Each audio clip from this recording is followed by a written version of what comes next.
अधिका Jain. Welcome to my YouTube channel Adhigam hub. तो कैसे हैं गाइज आप लोग?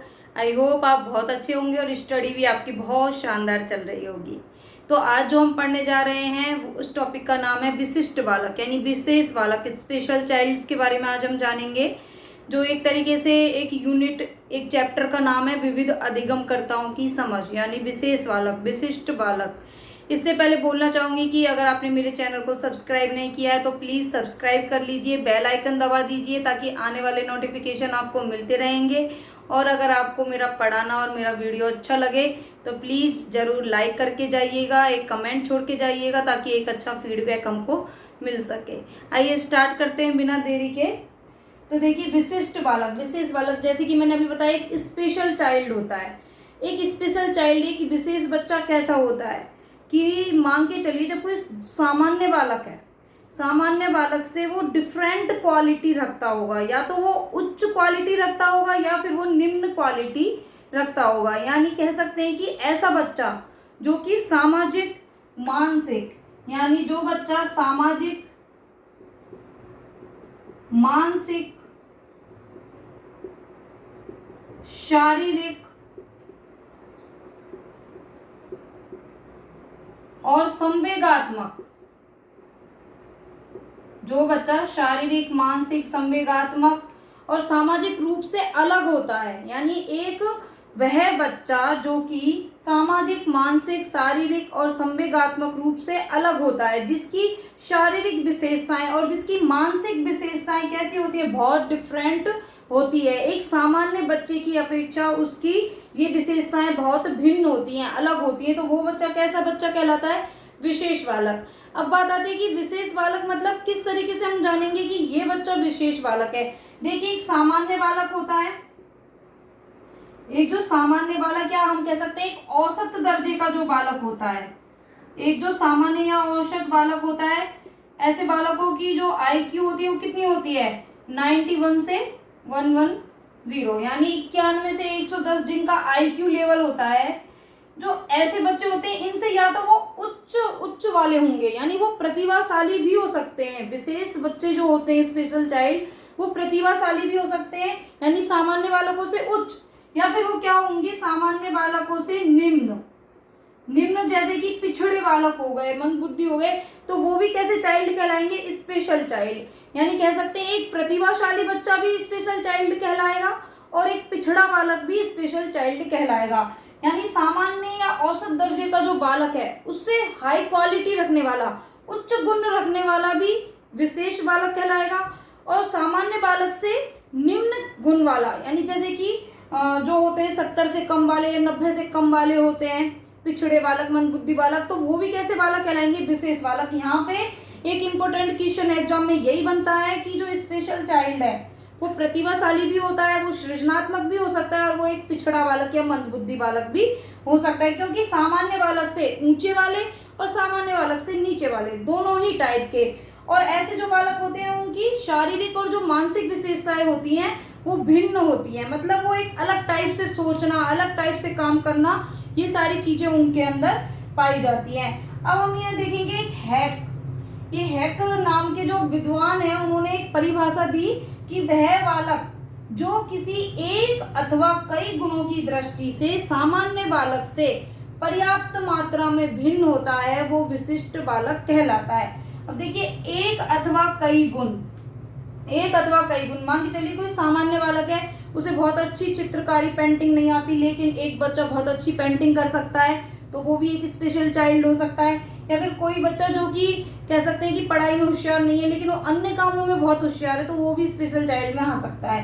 यानी कोई बच्चा जिसकी एक अथवा कई सारी उसकी विशेषताएं और क्वालिटीज एक सामान्य बालक से अलग होगी और बहुत वो भिन्न होगा, तो वो क्या कहलाएगा? विशिष्ट बालक, स्पेशल चाइल्ड वो कहलाएगा। ऐसा नहीं है कि विशेष बालक वही होते हैं जिनमें कोई प्रॉब्लम होती है, नहीं, जीनियस बच्चे भी कैसे कहलाएंगे? विशेष बालक, क्योंकि यही एक कह सकते हैं कि बहुत ज़्यादा प्रॉब्लमेटिक होता है कि हम सोचते हैं कि जिनमें प्रॉब्लम है वो ही स्पेशल चाइल्ड है। नहीं, जो जीनियस है, जो क्रिएटिव चाइल्ड है, वो भी हमारे स्पेशल चाइल्ड कहलाएंगे। अब हम देखेंगे विशिष्ट बालकों के प्रकार कि विशिष्ट बालक होते हैं वो कितने प्रकार के होते हैं। तो ये होते हैं 7 प्रकार के, जिनमें आते हैं हमारे प्रतिभाशाली बालक, प्रतिभाशाली बालक।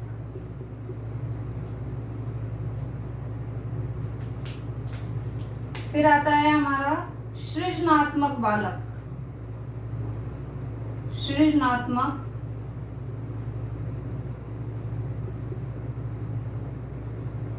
बालक। फिर आते हैं हमारे पिछड़े बालक, पिछड़े बालक, मंदबुद्धि बालक, मंदबुद्धि बालक, समस्यात्मक बालक,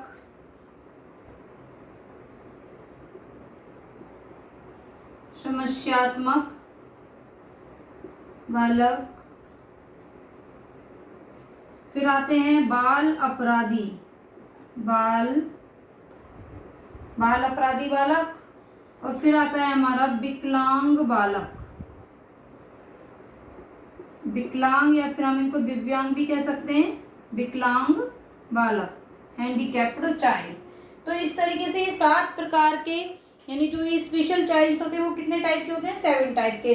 प्रतिभाशाली बालक, सृजनात्मक बालक, पिछड़े बालक, मंदबुद्धि बालक, समस्यात्मक बालक, बाल अपराधी बालक और विकलांग बालक। अब एक एक करके हम इनको समझेंगे कि प्रतिभाशाली बालक कैसे होते हैं, सृजनात्मक बालक कैसे होते हैं। तो ये जो 7 टाइप्स थे इनको जरूर याद कर लेना, क्योंकि एग्जाम में ऐसे क्वेश्चन आते हैं कि स्पेशल चाइल्ड में कौन कौन से बालक आएंगे, और कोई भी 4 ऑप्शन इनमें से 3 उठा के दे दिए, कोई डिफरेंट दे दिया।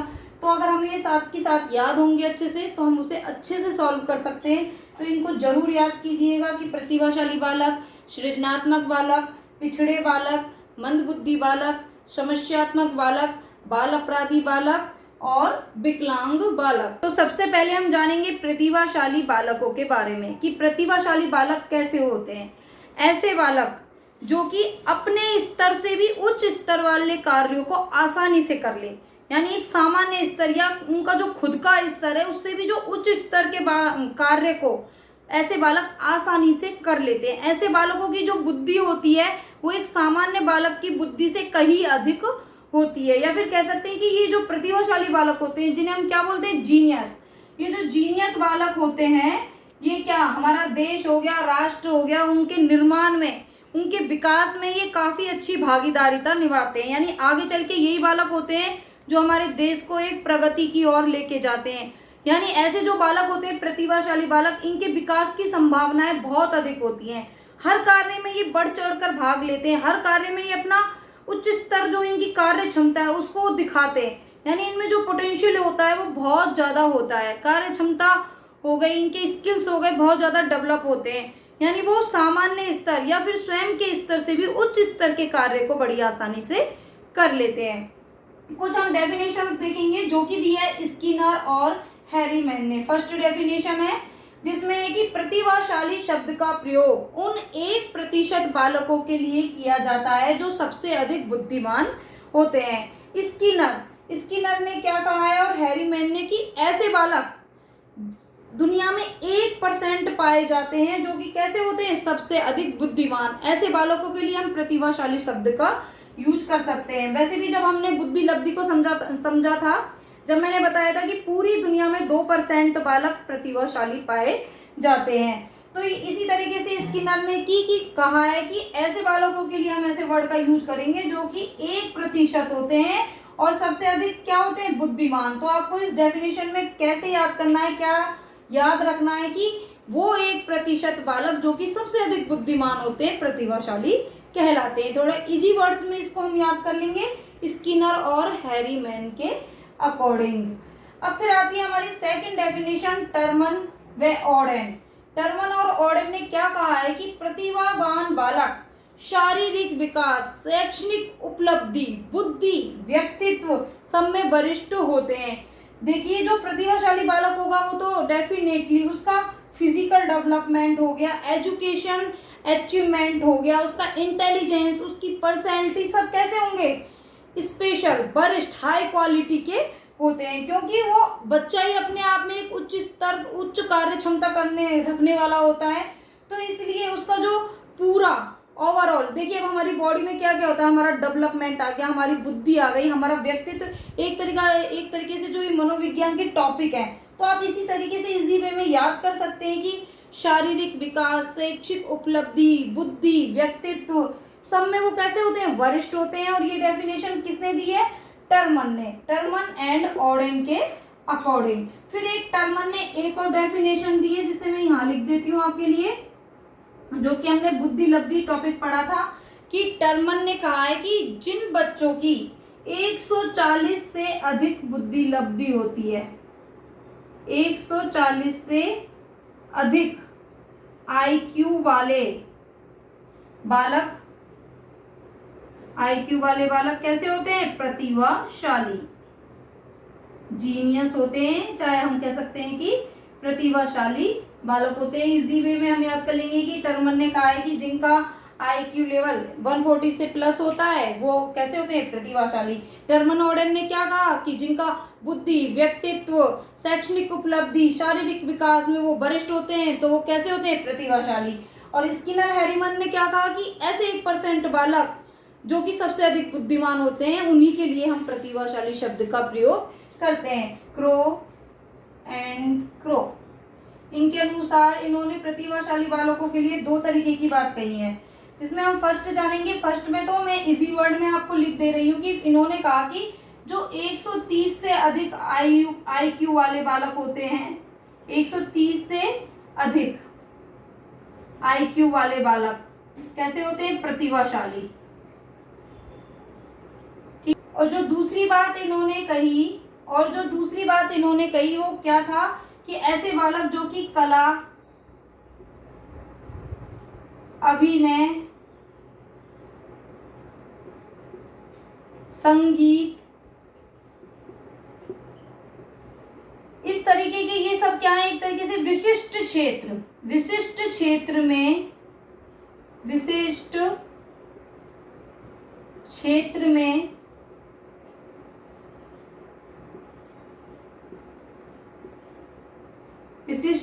में अपनी प्रतिभा को दर्शाते हैं,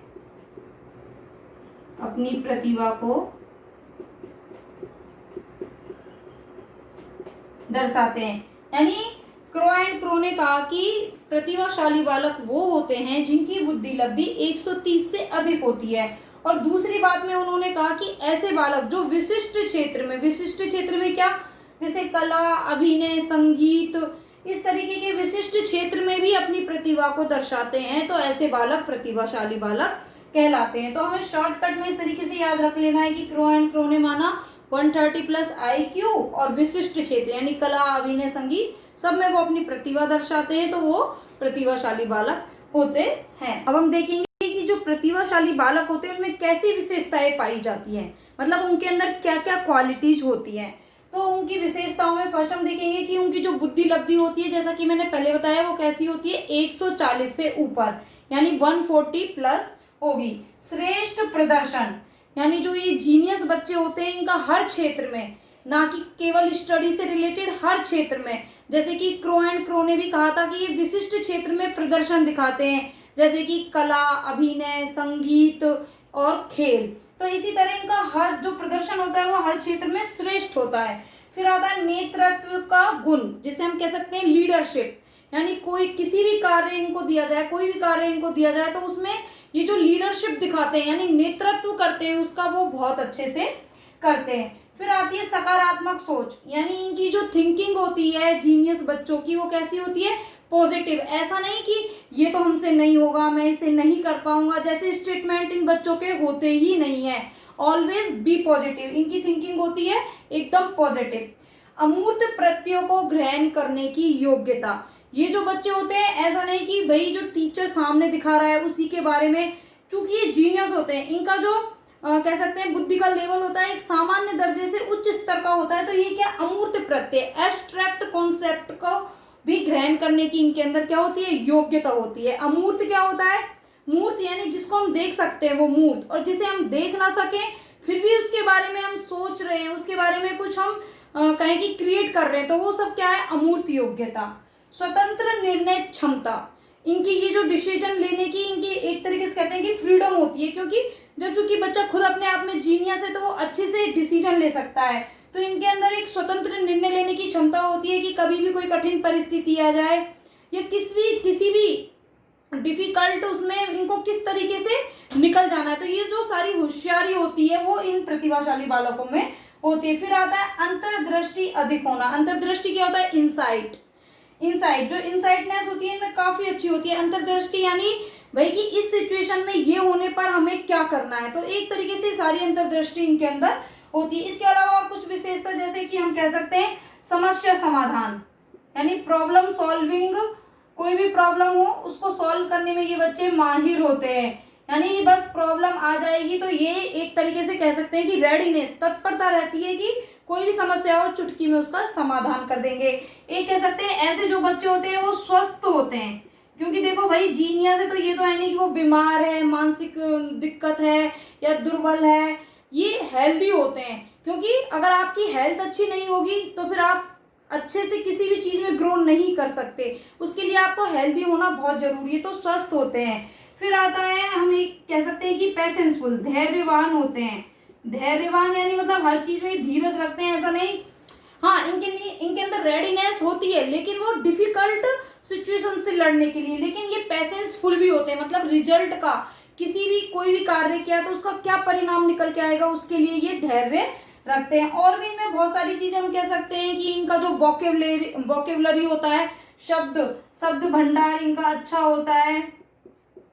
जो शब्द भंडार इनका कैसा होता है? व्यापक होता है, यानी काफी सारी वोकेब इनको याद होती है, या फिर कह सकते हैं कि ये एक तरीके से वोकेब का इनके अंदर भंडार होता है। और कह सकते हैं कि पढ़ाई में बहुत अच्छे होते हैं हर फील्ड में, क्योंकि ये जीनियस बच्चे तो हर फील्ड में, एक तरीके से हमने सुना होगा एक वर्ड ऑलराउंडर, तो ये वो बच्चे हैं जो ऑलराउंडर होते हैं, मतलब ये हर फील्ड में अपना अच्छा प्रदर्शन दिखाएंगे, हर चीज में अच्छा करते हैं। और इनकी बुद्धि लब्धि उच्च तो होती ही है, जैसे कि कह सकते हैं कि कोई बच्चा है जो कि 5th क्लास में, लेकिन वो 8th क्लास के क्वेश्चंस को सॉल्व कर लेता है, तो वो क्या हुआ, एक तरीके से जीनियस बच्चे की उसमें कुछ क्वालिटीज हैं, क्योंकि वो क्या है कि अपने स्तर से उच्च स्तर का जो कार्य है उसको कर सकता है, उच्च स्तर की प्रॉब्लम का वो समाधान कर सकता है, तो वो एक तरीके से उसमें जीनियस के गुण है। तो ये थी विशेषताएं। अब बात आएगी कि प्रतिभाशाली जो बालक हैं उनका शिक्षण किस प्रकार का होना चाहिए,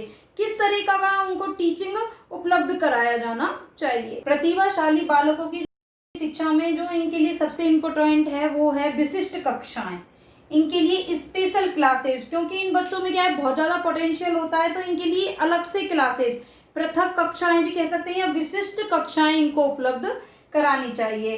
फिर आता है सर्वांगीण विकास पर बल। सर्वांगीण विकास पर, क्योंकि चूंकि जो प्रतिभाशाली बच्चे होते हैं वो एक क्षेत्र से संबंधित नहीं होते, वो हर क्षेत्र में अपना अच्छा प्रदर्शन दिखाते हैं, तो उनका एक तरीके से हम उन्हें एंकरेज करके उनका क्या है कि सर्वांगीण, उनका पूर्णतः विकास पर उनका बल देना चाहिए। इस तरह की एजुकेशन होनी चाहिए ताकि जो ये प्रतिभाशाली बालक है उनका सर्वांगीण विकास हो सके। फिर आता है अनुभवी शिक्षक, जो चूंकि ये चाइल्ड कैसे होते हैं जीनियस, तो ये नहीं है कि कोई भी शिक्षक इनको पढ़ा दे, तो उसके लिए एक एक्सपीरियंस जो टीचर होते हैं जिनके पास बहुत सारा एक्सपीरियंस होता है कि ऐसे बच्चों को कैसे हैंडल करना है, तो एक अनुभवी शिक्षकों की जरूर आवश्यकता होती है जीनियस बच्चों के लिए। फिर आता है नेतृत्व प्रशिक्षण, चूंकि जीनियस बच्चे लीडरशिप इनको करना बहुत अच्छे से आता है, लेकिन फिर भी इनके इस गुण को और एनहांस करने के लिए इनको एक प्रशिक्षण उपलब्ध कराया जाना चाहिए। फिर आता है कि प्रतिभाशाली जो बालक हैं उनके लिए अलग से विशेष पाठ्यक्रम होना चाहिए, यानी विशेष पाठ्यक्रम, चूंकि पाठ्यक्रम ऐसा होना चाहिए जो सभी प्रकार के बच्चों के लिए अपने हिसाब से हो, लेकिन यहाँ जीनियस बच्चों की बात करें तो इनके लिए विशेष स्पेशल सिलेबस होना चाहिए। फिर बात आती है प्रोत्साहन की, जो ऐसे बच्चे होते हैं इनको अगर हम और ज्यादा से ज्यादा मोटिवेट करें, उन्हें प्रोत्साहित करें, तो ये क्या है एक बहुत अच्छा, एक कह सकते हैं और अच्छे से उभर कर आ सकते हैं, एक अपना अच्छा प्रदर्शन दिखा सकते हैं। फिर आती है विशिष्ट शिक्षण विधियां, ये बहुत इंपॉर्टेंट है। जो प्रतिभाशाली बालक हैं उनके लिए विशिष्ट यानी एक स्पेशल टीचिंग मेथड का यूज होना चाहिए, यानी ऐसी टीचिंग मेथड्स को यूज करना चाहिए जो कि इन बालकों के लिए अच्छे से सूटेबल हो, जो कह सकते हैं कि इनकी पोटेंशियल को और ज्यादा बाहर निकाल कर लाए। फिर आता है उत्तरदायित्व का कार्य। ऐसे बच्चों को ऐसी क्रियाओं में, ऐसी गतिविधियों में पार्टिसिपेट कराना चाहिए जहाँ पे ये मतलब इनको रेस्पॉन्सिबल बनाया जाए, इनमें उत्तरदायित्व भावना का भी अच्छे से विकास हो। जैसे कि कई बार क्या होता है, क्लास में अन्य बच्चे जो कि थोड़ा कह सकते हैं अध्ययन में कम है, तो क्या है कि ये प्रतिभाशाली बालक उन बच्चों की हेल्प भी कर सकते हैं। तो एक तरीके से इनमें एक रेस्पॉन्सिबिलिटी वाली भावना का विकास करना चाहिए। अब देखिए यहाँ पर एक बात आई थी विशिष्ट शिक्षण विधियां, तो जो प्रतिभाशाली बालक है उसके लिए सर्वश्रेष्ठ शिक्षण विधि कौन सी होगी, तो वो होगा हमारा प्रोजेक्ट मेथड यानी प्रायोजना विधि। इसको जरूर याद कर लेना, इट इज वेरी इंपॉर्टेंट कि प्रायोजना विधि है वो प्रतिभाशाली बालकों के लिए सबसे अच्छा जो टीचिंग मेथड है वो है प्रायोजना विधि। इसके अलावा विशिष्ट शिक्षण विधियों में हम कह सकते हैं कि ह्यूरिस्टिक विधि हो गई, प्रयोगशाला विधि हो गई। तो ये सारी जो विधियां हैं वो ये प्रतिभाशाली जो बच्चे हैं इनके लिए बहुत इंपॉर्टेंट है, ह्यूरिस्टिक विधि, प्रयोगशाला। लेकिन अगर हम प्रायोजना विधि की बात करें तो ये सबसे ज्यादा इंपॉर्टेंट है, प्रोजेक्ट मेथड टीचिंग ये जीनियस बच्चों के लिए सबसे ज्यादा इंपॉर्टेंट माना गया है। प्रतिभाशाली बालक के बाद अब हम देखेंगे सृजनात्मक बालक। सृजनात्मक बालक कैसे होते हैं, तो देखिए सृजनात्मक को हम इंग्लिश में क्या कहते हैं, क्रिएटिव, किसी चीज का सृजन करना यानी क्रिएटिविटी कह सकते हैं या क्रिएटिव क्या होता है, देखो किसी चीज का सृजन करना, किसी चीज की रचना करना या फिर किसी चीज को प्रोडक्शन करना, उसे बनाना, एक तरीके से किसी चीज का निर्माण करना क्या कहलाता है, क्रिएटिव। तो सृजनात्मक बालक ऐसे बालक होते हैं जिनमें सृजनात्मकता, साहस और लगन के गुण हो, यानी कह सकते हैं कि वे बालक जिनमें मौलिकता, साहस व लगन हो, उन्हें हम क्या कहेंगे, उन्हें सृजनात्मक बालक कहेंगे, उन्हें सृजनात्मक बालक कहा जाएगा। यानी कैसे बच्चे जिनके अंदर मौलिकता हो, साहस हो और लगन यानी किसी कार्य को करने की लगन हो, तो ऐसे बालकों को हम सृजनात्मक बालक कहेंगे यानी क्रिएटिव चाइल्ड कहेंगे। ये जो सृजनात्मक बालक होते हैं, जैसे कि कई बच्चे होते हैं जो कामयाबी के पीछे भागना चाहते हैं, लेकिन सृजनात्मक बालक कैसे होते हैं, जो खुद काबिल बनना चाहते हैं। ये जो बच्चे होते हैं वो भय मुक्त होते हैं, यानी वो नवीन कार्य करना चाहते हैं। एक जो इम्पोर्टेंट चीज है वो है नवीनता, यानी वो कुछ नवीन कार्य करना चाहते हैं। किसी भी विषय में वो किसी भी विषय को एक सिंपल दृष्टि से ना देखकर उसमें कुछ नया देखते हैं, अपनी बात पर अड़िग रहते हैं और कुछ नए करने की जिनके अंदर भावना होती है, कहते हैं ना लीक से हटकर कुछ करना स्पेशल, तो वो होते हैं क्रिएटिव बालक। यानी वो कुछ हर विषय में कुछ नया करना चाहते हैं, नए तरीके से सोचते हैं, या फिर कहो कि मौलिकता का निर्माण करना चाहते हैं, किसी वस्तु का निर्माण करना चाहते हैं। तो ये सारे गुणों से भरे हुए जो बालक होते हैं वो कैसे बालक होते हैं, सृजनात्मक। लिखने से ज्यादा हमारे लिए जरूरी है समझना कि ऐसे बालक जिनमें साहस, लगन, मौलिकता, किसी कार्य को कर दिखाने की ललक, नई वस्तु का निर्माण करने की ललक, या फिर किसी भी विषय को अलग से हटने की, सोचने की जो क्षमता होती है, पोटेंशियल होता है, वो ऐसे बालक कहलाएंगे हमारे सृजनात्मक बालक यानी क्रिएटिव चाइल्ड। अब देखिए आई जैंक ने यहाँ पर एक परिभाषा दी है कि वह योग्यता जो नवीन शब्दों को देखकर असाधारण विचार प्रकट करती है उसे सृजनात्मकता कहते हैं। किसने कहा है, ये कहा है आई जैंक ने।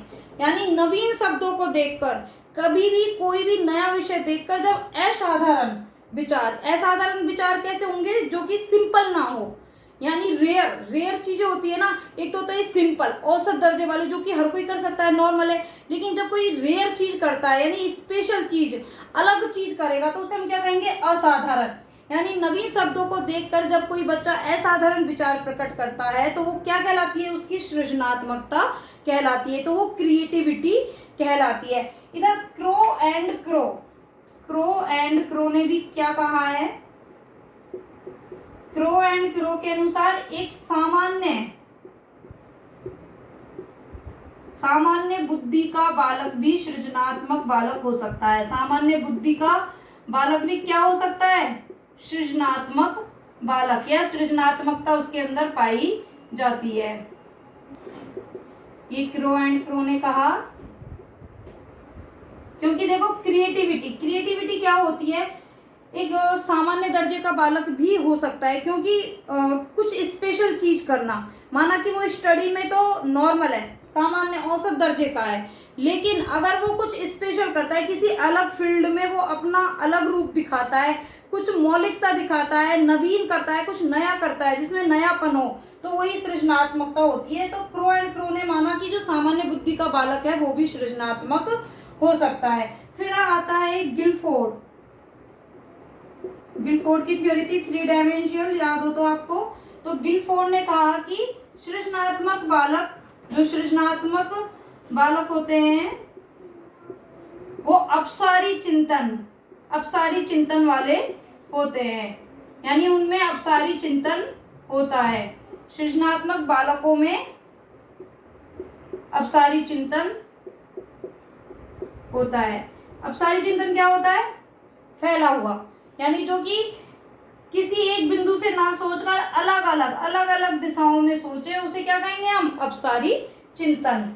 तो सृजनात्मक बालक भी तो ऐसे ही होते हैं जो एक सिंपल चीज ना सोचकर वो कुछ नया करने की इच्छा रखते हैं। तो गिलफोर्ड का कहना है कि जो सृजनात्मक बालक है उनमें अपसारी चिंतन होता है। क्रो एंड क्रो ने कहा कि एक सामान्य बुद्धि का बालक भी सृजनात्मक हो सकता है। और उसके बाद आइजेंक ने कहा कि जो नवीन शब्दों को देकर असाधारण विचार प्रकट करे उसे सृजनात्मकता कहते हैं। क्रिएटिव चाइल्ड की विशेषताओं में फर्स्ट आती है नवीन चिंतन की योग्यता, यानी जो क्रिएटिव चाइल्ड होते हैं उनमें नवीन चिंतन, यानी वो कुछ ना कुछ नया चिंतन करते रहते हैं। मैंने जैसे कि पहले बताया, उनमें एक नवीनता का गुण पाया जाता है, यानी कुछ नया सोचना, कुछ ना कुछ चिंतन मनन चलता रहता है किसी ना किसी चीज को लेके। फिर आता है मौलिक निर्माण की योग्यता, यानी इनमें मौलिक निर्माण की योग्यता पाई जाती है, फिर कह सकते हैं कि इनमें एक मौलिकता का गुण पाया जाता है। अच्छा, ये जो मौलिकता है ये एग्जाम में पूछा जा सकता है कि सृजनात्मक बालक कैसे होते हैं, तो उसमें मौलिकता को तो आप बिल्कुल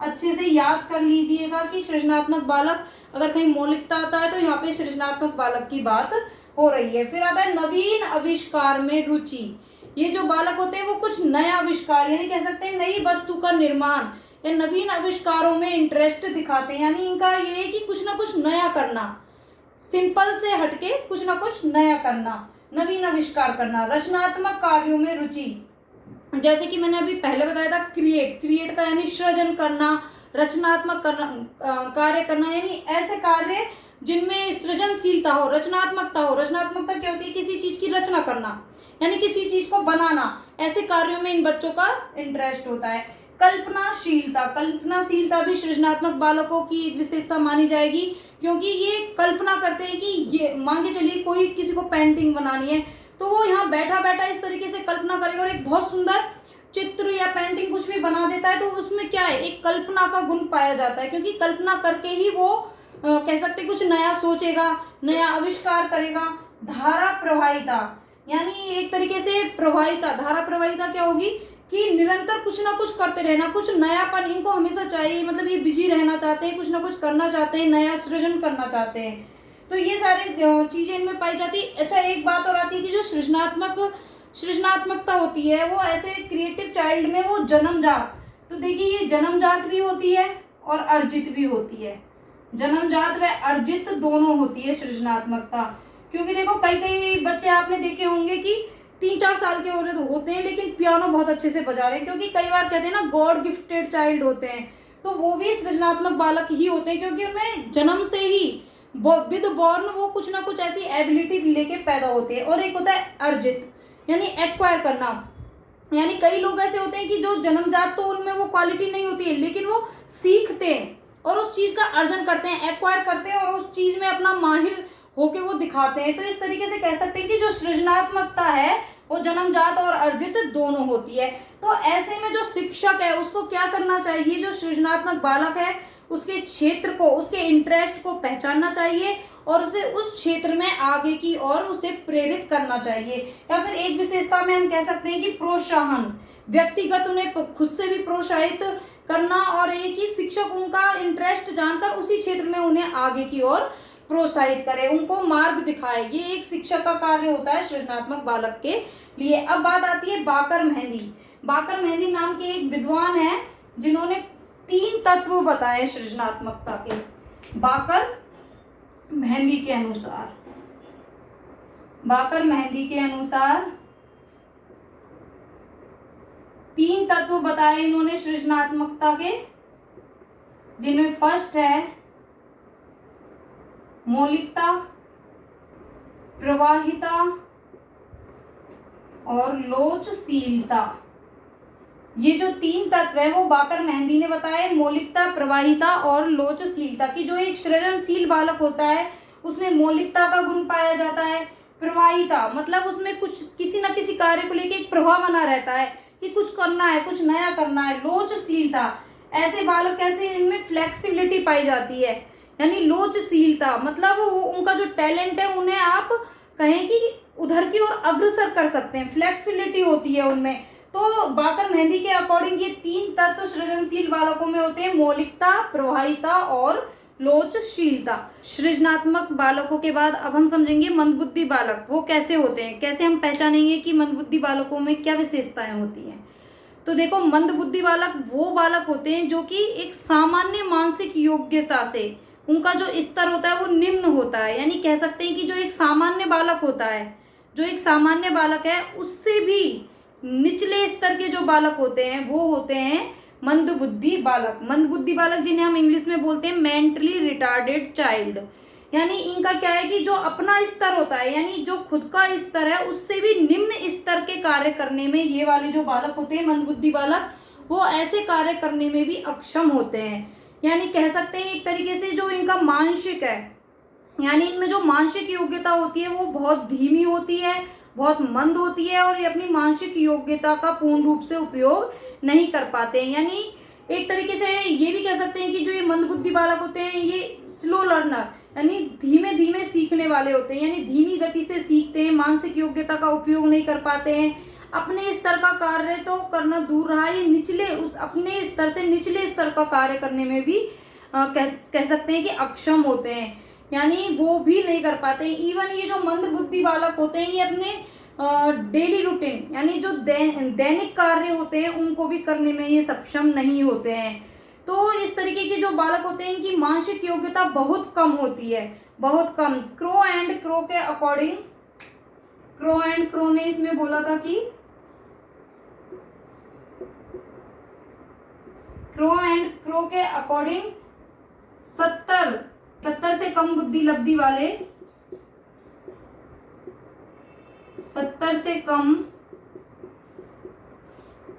बुद्धि लब्धि वाले बालक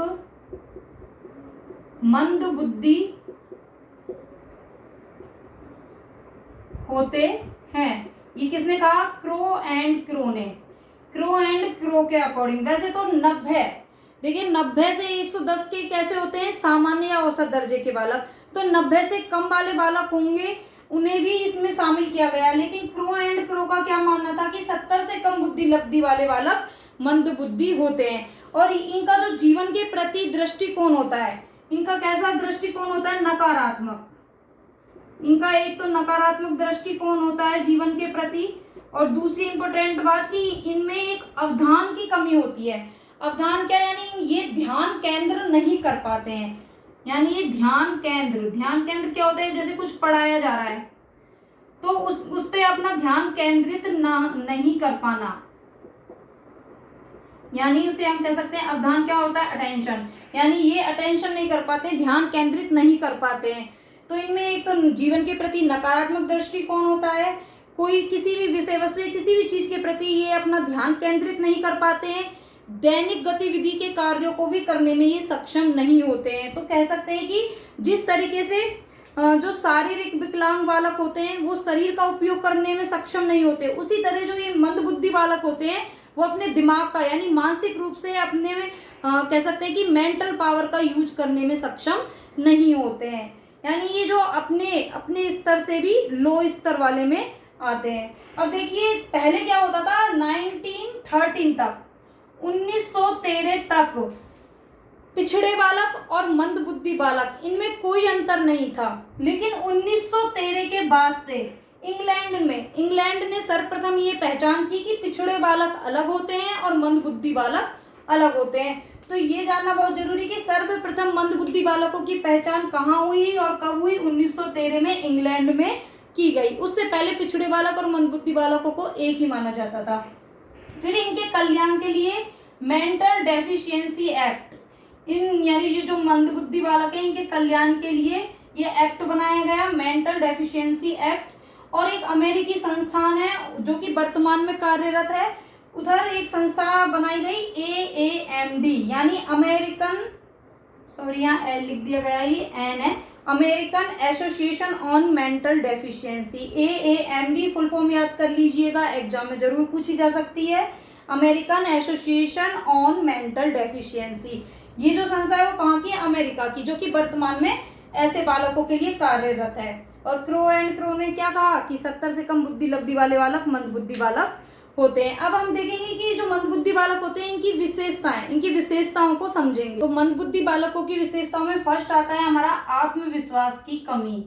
चूंकि ऐसे बालक अच्छे से अपने मानसिक शक्तियों का उपयोग भी नहीं कर पाते हैं, तो इस वजह से उनके अंदर एक आत्मविश्वास, सेल्फ कॉन्फिडेंस की कमी आ जाती है। इनकी सीखने की गति मंद होती है, ये मैं पहले बता चुकी हूँ कि ऐसे जो बालक होते हैं वो स्लो लर्नर।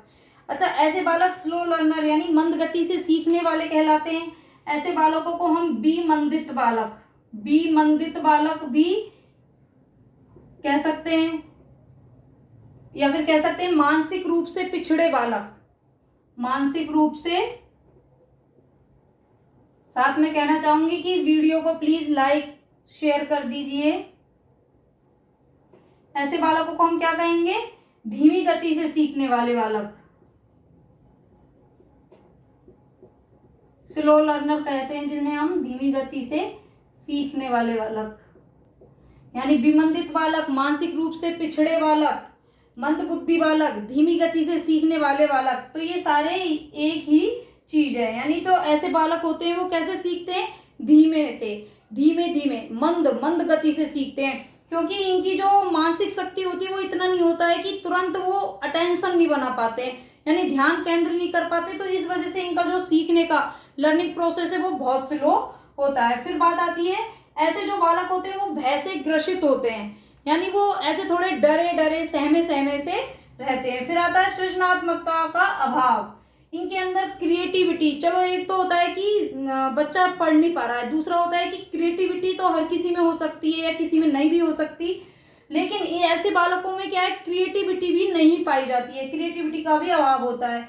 रूढ़िवादी व अंधानुकरण की प्रवृत्ति, जो ऐसे बालक होते हैं उनके अंदर एक रूढ़िवादिता, यानी कहें रूढ़िवादिता क्या होता है, किसी लीक से हटकर कुछ काम नहीं करना, उसी के हिसाब से चलते रहना, यानी रूढ़िवादी और अंधानुकरण की प्रवृत्ति ऐसे बच्चों में पाई जाती है। और इनका जो IQ है वो कितना बताया गया है, 80 से 89 इनका IQ होता है। लेकिन फिर भी क्रो एंड क्रो के अकॉर्डिंग कितना, 70 से कम बुद्धि लब्धि वाले बालकों को मंदबुद्धि बालक कहा गया है। तो ये याद रखना, अगर क्रो के अकॉर्डिंग मंदबुद्धि बालक पूछे जाते हैं तो 70 से कम होगा, अदरवाइज मंदबुद्धि बालकों की नॉर्मल IQ पूछी जाएगी तो वो 80 से 89 तक की होगी। अब हम जानेंगे कि जो मंदबुद्धि बालक हैं उनमें 4 प्रकार की बीमारियां पाई जाती है, मंगोलिज्म, क्रेटिनिज्म, हाइड्रोसिफेली और माइक्रोसिफेली। यानी जो ये मंदबुद्धि बालक हैं उनमें जो बीमारियां पाई जाती हैं वो कितने प्रकार की होती है, 4 प्रकार की, उनके बारे में जानते हैं। फर्स्ट आता है अपना मंगोलिज्म, जो ये मंगोलिज्म जैसे कि इसके नाम में ही छुपा है मंगोल, तो ये जो मंगोलिज्म बीमारी है ये मंदबुद्धि बालकों में पाई जाती है। इससे क्या है कि बच्चे की जो मानसिक गति होती है वो बहुत धीमी होती है, और ये इसमें जो उसकी जो संरचना होती है, मतलब शरीर की आकार प्रकार संरचना होती है वो मंगोल जाति के समान होती है। किस तरीके से, मंगोल जाति के लोगों के समान। आपने पढ़ाई होगा हिस्ट्री में मंगोल जाति के लोगों के बारे में, तो मंगोल जाति के लोगों की तरह होती है। कैसे दिखते हैं वो? उनकी आंखें होती हैं बादाम की तरह, मुख पे तिरछापन होता है, होठ पतले होते हैं और हाथ पैर बड़े होते हैं, नाक चपटी होती है और आवाज होती है रूखी और भारी। यानी ये मंगोल जाति के लोगों की तरह दिखते हैं और मानसिक रूप से इनकी गति मंद होती है।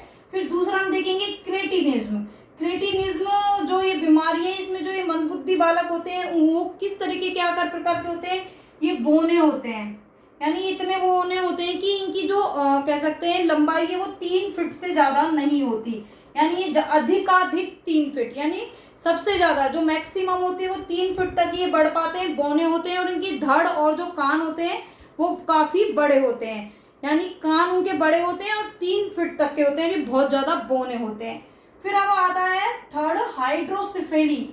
हाइड्रोसिफेली बीमारी में क्या होता है? इनका जो सिर का आकार होता है वो 26 से 28 इंच की परिधि तक का होता है और ये मानसिक रूप से मंद होते हैं। यानी मानसिक रूप से मंद, यानी मानसिक रूप से इनका जो सोचना करना होता है वो बहुत धीमा होता है। यानी सिर का आकार कितना होता है इधर? 26 से 28 इंच की परिधि तक। फिर माइक्रोसिफेली, देखिए माइक्रोसिफेली, जो माइक्रोसिफेली है उसमें सिर का आकार काफी छोटा होता है, जैसे कि इसके नाम में लिखा हुआ है माइक्रो। माइक्रो यानी बहुत छोटा होता है, कितना 9 से 10 इंच तक का ही सिर का आकार हो पाता है और ये मानसिक रूप से ये मंद बुद्धि होते हैं।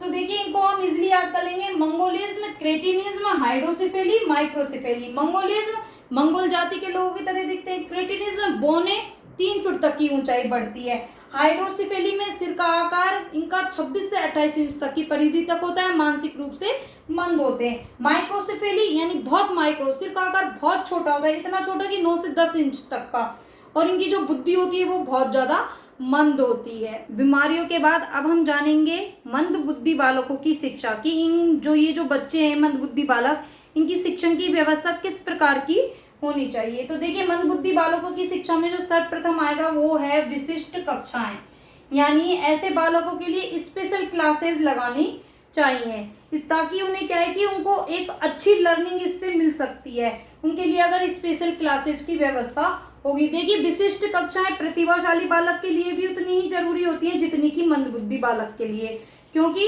यही बात है कि एक तो होता है सामान्य दर्जे से ऊपर और एक होता है औसत सामान्य दर्जे से नीचे, तो यही इन दोनों का डिफरेंस है और दोनों के लिए कैसी क्लासेस चाहिए होती है? विशिष्ट कक्षाएं।